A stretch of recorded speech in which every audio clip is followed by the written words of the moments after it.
Okay, so we are turning some doodles that I did from some Pinterest posts. Doodled some of the bunny with the flower on the head, and also did a doodle of these chicks wearing kind of like Easter hats. And today, doing the painting of the bunny with the flower on his head. It's a little more cartoon than I usually do, but it's just kind of trying some new things. So wedding spots in the background so that we can get a little run. Other than that, it's kind of a plain little background, but we're just going to run some of the colors. So we're using what's on the screen, the Schminke yellow, and the colors that were listed there as the main colors. Really trying to try some of the limited palettes. I think that although it sounds limiting, it definitely, I think, brings a kind of cohesive nature to the colors of the piece. So I'm giving it a whirl with the next few pieces that I'm doing. Dropping some water down just to kind of get some cauliflower blooms, like nothing too crazy. Again, just trying to kind of let some of the colors mix and blend in the background, just giving it a little something. I actually did more in the background than I was originally meaning to. I just wanted some hints of color kind of coming off one or two of the sides, but I end up putting some more on the background on the upper left as well, because now it kind of looks like it's all around the bunny except for the upper left. I think before the end, I end up doing a little bit something up there. So even the browns and stuff, this is usually, I gotta say, I use a lot of the premixed colors until lately. And I think there's something to forcing yourself to use a limited palette. I mean, even if it's more than 3 colors, just forcing yourself to use limited palette just forces you to learn how to color mix a little bit better. So I also usually, as you can see, wet the background before going in, like on the ear and like I did on the background. And at first it was because I thought things blended easier that way, but now I kind of continue doing it, not really so much for blending, but more for time wise. Like if you're doing like the whole ear or you're doing whatever section and you don't color in that section in the timely manner, like you start to get spots where it starts to dry and stuff. And so really I do it now more just so that there's no starts and stops and marks like that, at least for the first layer. A lot of times then on the second or third layers, or if I'm just darkening things up, I may come in without wetting it as much because, you already have kind of an underlying layer to work with. So these are interesting browns. You can kind of, they're just so much deeper than if I just would have picked like a Van Dyke brown or something like that to do the bunny's ears. You can just see so many of the colors popping up in there. It just gives it so much more of a depth. I can say, though, when you do wet the background before coloring stuff, like I was mentioning, it is important to, at least I think it's better to try to aim very closer to the boldness of color, like not too watered down, because because you've got all that water on the paper, it's very easy to go, because it's easy already with watercolor to go to a much lighter color than you mean to. And when you have the background wet like that, it's even easier to go way lighter than you mean. And so that's something that I have been really trying to do better, is to go a lot darker. I think I err a lot on the side of lighter because, you can't take back the darker color. You can always do another layer. but I think it looks way less overworked if you aim much closer to the level of color that you were meaning to go with first. And so this was really interesting using these three colors, and there's so many tans and browns in here. I don't know if it's the first time that I have mixed my own browns and stuff like that, but I think it's the first time that I have done all of the browns and neutrals, all of the colors purposely with a limited palette like that. And I guess, I've certainly seen the difference where you make one wrong turn and add something into like the premix brown or tan and things look way off. So I can say it does give like a richer look to a lot of the browns and stuff, and they all are cohesive together. So here I'm just kind of given some shadows, kind of almost like a cell shading look, because this is much more like cartoon-ish than I normally draw. But again, like the references and stuff like that, it is close, very close to that cartoon reference from the photo, which I've been trying to do because I want to do a little bit more illustration stuff than just, I do a lot of nature and flowers, and I love that stuff, but I really do want to do a little bit more illustration and characters and stuff like that. So I've been trying to study a lot more of it, of people's work that I like and stuff like that.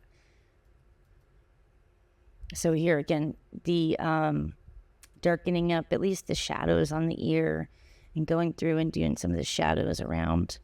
Again, much more of a cell shading look than I would probably normally do.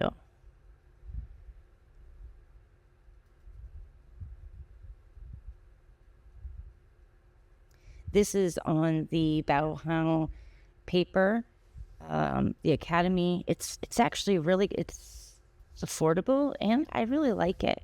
Most of the time when I'm doing not just a study or, a piece that I'm going to sell and stuff like that, I really use arches most of the time. But the Bauhaus it's for the price, I think it's very good. And so again, here on the eyes and nose, I think I'm going way lighter. Sometimes I just have the tendency to go way lighter than I mean to. And so that's something that I am working on.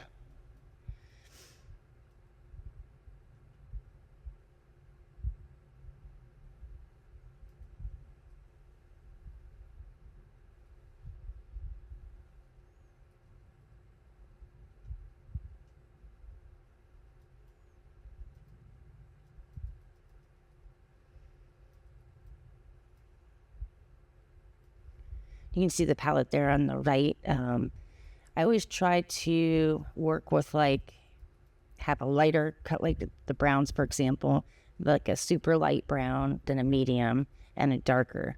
And that way I can, switch between them seamlessly as I'm going along with the painting and not have to adjust like the main color that I'm working with. And then so that it's just for ease of use.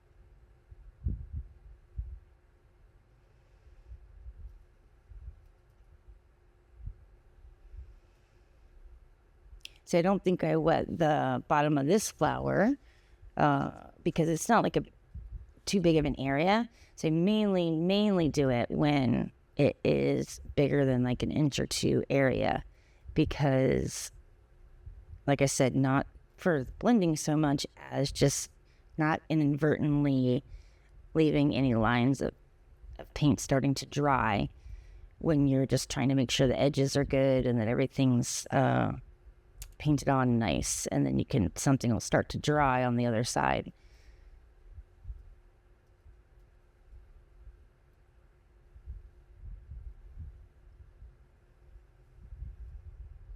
There were so many pictures of this same bunny with the flower on it, but I kept seeing it everywhere, and it's just so cute. So I finally just broke down and did it.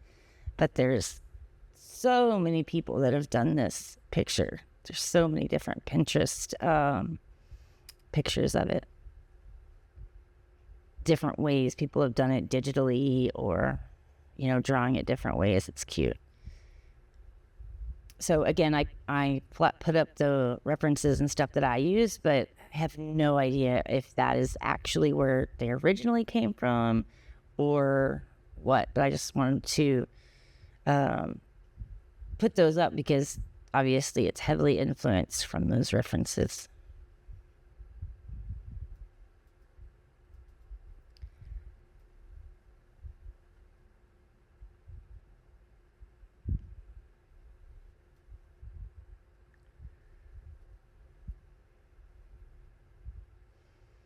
So if you guys saw the little chicks with the hats on, I did the little drawing of them, and I think I'm going to do them in watercolor or gouache. I haven't decided. As much as I love watercolor, I've been really getting into doing gouache as well. It's nice to work in an opaque manner. Also, I think it's acrylic gouache, and watercolor are probably like my go-tos lately. And then when I'm feeling funky, I'll throw in some marker or colored pencils and stuff. But typically my favorites are those three paints. So here, going in with like super dark, and you can tell when you're doing the outlines and stuff so dark, you want to have much less water, enough that you can move around with the water. But if you're wanting it to stay super dark, you've got to keep the water minimal. It's tricky to do thin dark lines like this. And I think on this left, I don't do it exactly the way I want it to, but oh well.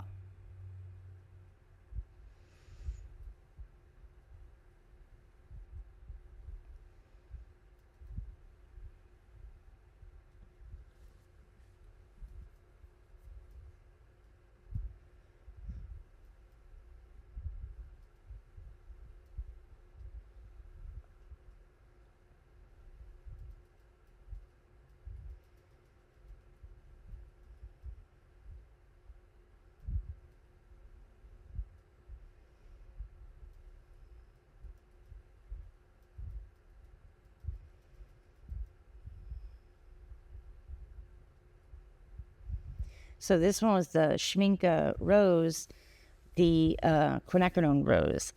And I think I'd like to try the Winsor & Newton Permanent Rose as maybe a color too. I really like Winsor & Newton as much as I like Schminke and Daniel Smith. I really like Winsor & Newton still. That's what I first started out with painting, is Winsor & Newton. I just think that they all have certain colors that, aren't really the same from the other brands. Like they all have certain ones that are worth, crossing brands. So I don't think I'd ever be like just one brand, but I think those are my top three, I would say. But from a lot of people that I watch, there's some really great watercolor artists that put stuff out, and that is one that I've been interested on how that one, I think it would be a good color to have, especially in a limited palette. So thickening up these lines, which are extremely tricky, probably should have done it with like a little bit longer of a liner. That liner's kind of short, contrary to how it feels. Like a lot of times the longer the liner is, you have a little bit more control even though it's kind of counterintuitive. You don't think it's going to be like that. You think, the shorter it is, the brush is, the more control you have, when it's really opposite of that.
There's I forgot, like a couple weeks ago, as I was I try to go on daily walks, but as I was walking, there was a real bunny that, in a regular neighborhood, I guess there's a few bunnies that live behind some of the houses, ran out of nowhere. It was running between the houses and stuff. And I took some pictures and a short video.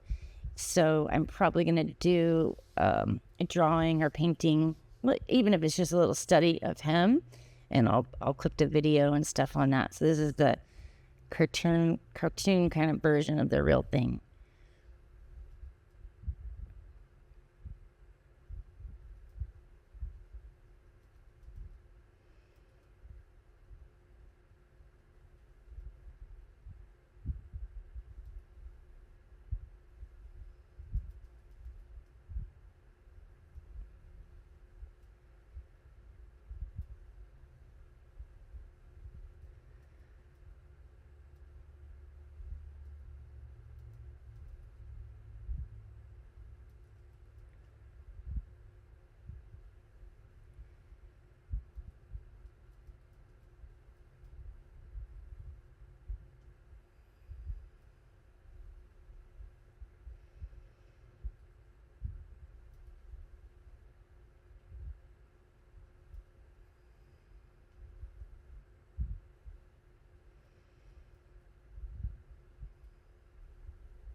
Now just coming in with some of the same color, but a little bit darker. Get some of the shadows on the flower.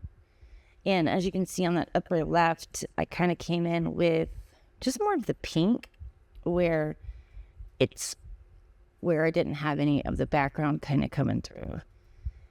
Again, I was going to keep the background super sparse, but then it just kind of, it's kind of fun to paint that abstract, like color splash on the background, and you can easily kind of go much farther than you meant.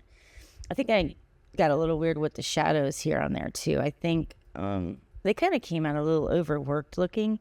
Like it kept, instead of just putting it in and letting it run, I think maybe would have been better on those two underneath petals, instead of trying to kind of make an indent where the flower comes together in the crease. I don't know. Maybe I'm just being overly picky. I just think watercolor in general, like the more you let it do its thing, instead of trying to control it too much, generally the better I feel like it comes out. But on the second hand, like kind of looks cool with the shadow shapes and stuff up there, I think. And here, just because the background is so light and the bunny is so light, I just went ahead and decided to do kind of an outline around it, since it's kind of a cartoony look anyway.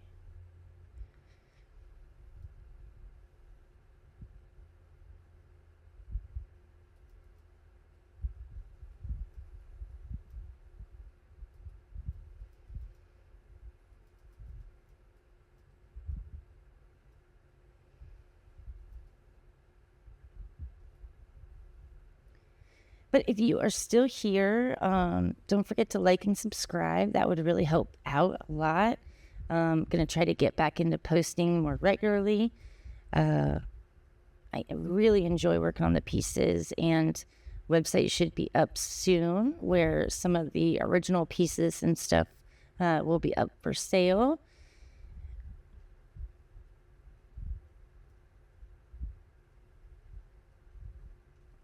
And let me know how you like this watercolor. If there's something else you want to see in the future. I've been also toying around with the idea of maybe doing some lives. I'm still so nervous with, I'm getting more and more used to drawing and painting on camera. I don't know. I don't know if I'm there to do a live. I might do a test one here soon. Just going in and getting some shadow in there.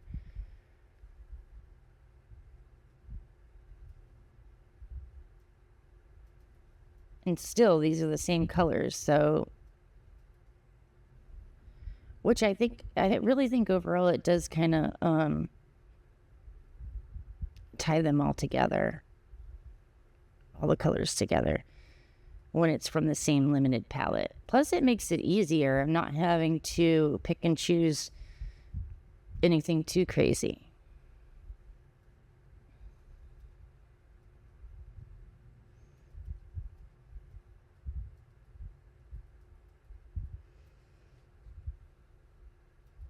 All right, guys. Bye. Thank you.